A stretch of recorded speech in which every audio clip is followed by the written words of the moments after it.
Let's move on to this story now, which is on the go at the moment. The EFF leader, Julius Malema, is visiting the flood-stricken Mthatha area in the Eastern Cape, where over 100 people have died, while the search for more bodies continues. He's currently addressing a gathering there. Let's listen in now.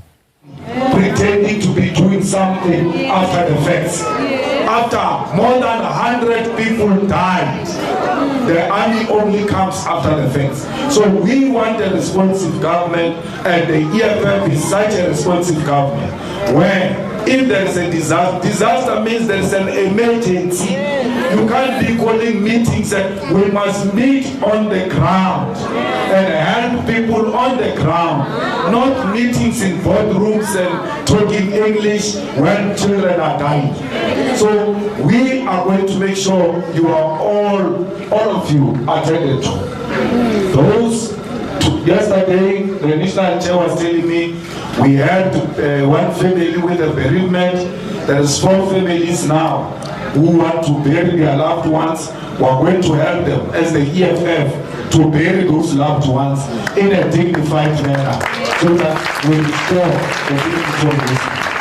There is an issue that another person was supposed to bury someone, they are refusing the burial rights. The EFF has to attend to that issue urgently. No one should be refused a burial right.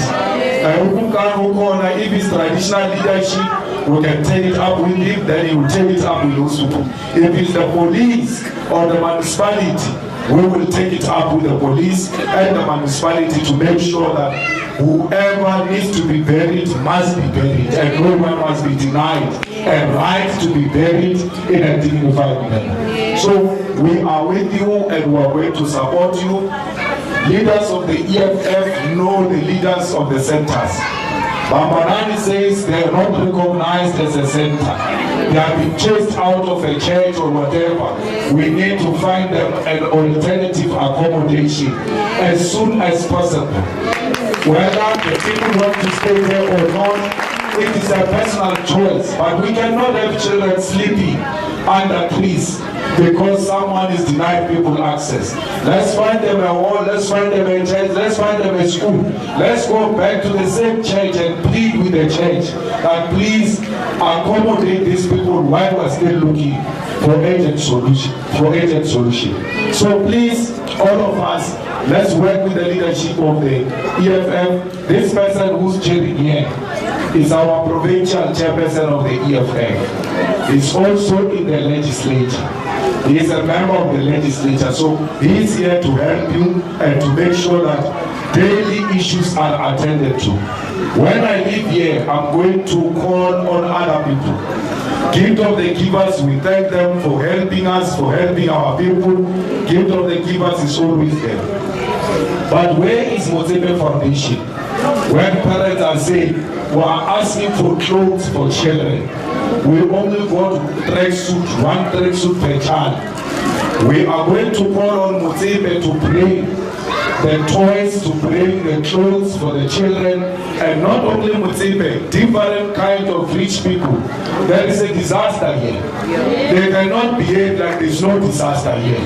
When there was a disaster in Cape Town, in one of those expensive places, where in Naisna, where those people are not poor, they don't need anyone's money. But we saw the big companies going there, sending food, sending clothes, sending all types of things in Naisna, in the Western Cape. Why is that not happening? Because we can be blaming government.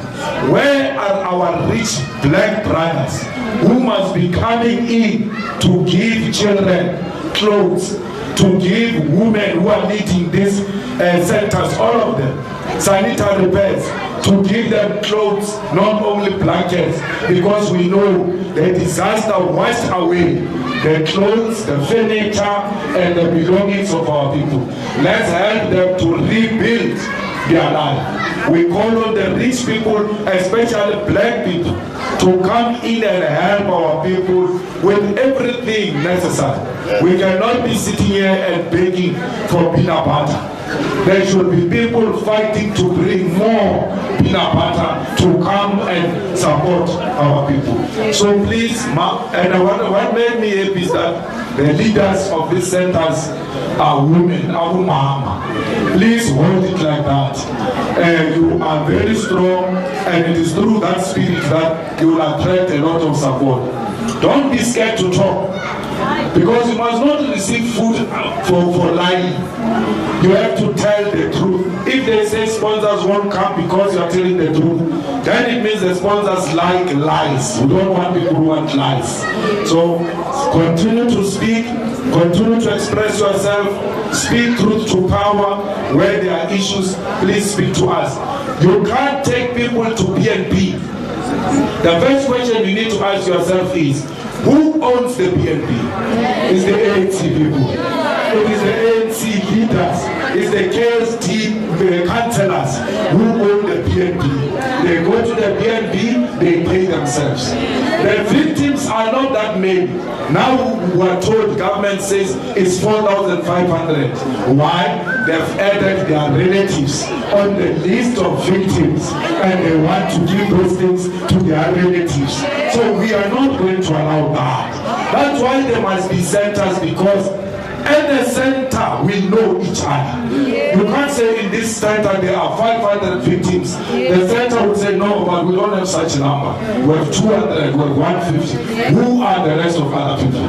Even going into the BNBs, that was supposed to be processed through the centers to say, here are the people who have accommodated, and then this is how we are going to move them.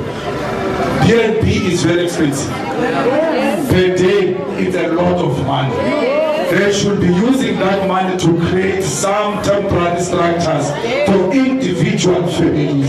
Now they say they are taking you to BNB, but there are other BNBs where they are going themselves to go and drink alcohol there, take gas there, swim there in the name of floods. When you say, what were you paying? No, it was victims of floods, but it's not true. It was them and their friends in those BNBs. So we don't want this thing of BNBs. We want immediate intervention at the centers. From centers, we're going straight into our own places, which are fixed by our own government. So please be very strong. The EFF is here to support you, and the EFF will monitor this period that they said they took out. We want to know each and every cent. What have you done with this money? We are going to make sure that they are exposed. But the people of Eastern Cape must choose what they want. You were in a disaster now. Oscar Mabuyani came here because Ramaphosa was coming. After Ramaphosa left, Oscar Mabuyani took a leave. He said he's going on a holiday for 64 days.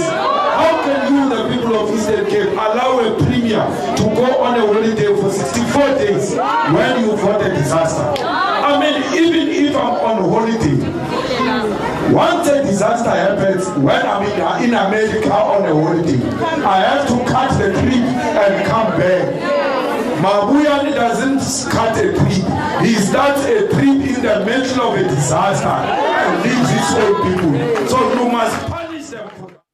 All right, that is the EFF leader, Julius Malema, speaking in Mthatha there, addressing the community following the recent flooding disaster where the death toll has risen over 100 now, addressing quite a number of points, particularly the issues around the BNBs into which people who were rendered homeless by the flooding have been put up in the last few days, and saying that questions need to be asked about who owns those particular BNBs, and also talking about the humanitarian response, and saying that he will be calling on the wealthy and business people in this country to support the community in Mthatha. And towards the end there, taking a dig at and just giving commentary on the Eastern Cape Premier Oscar Mabuyane and his presence or otherwise during this period.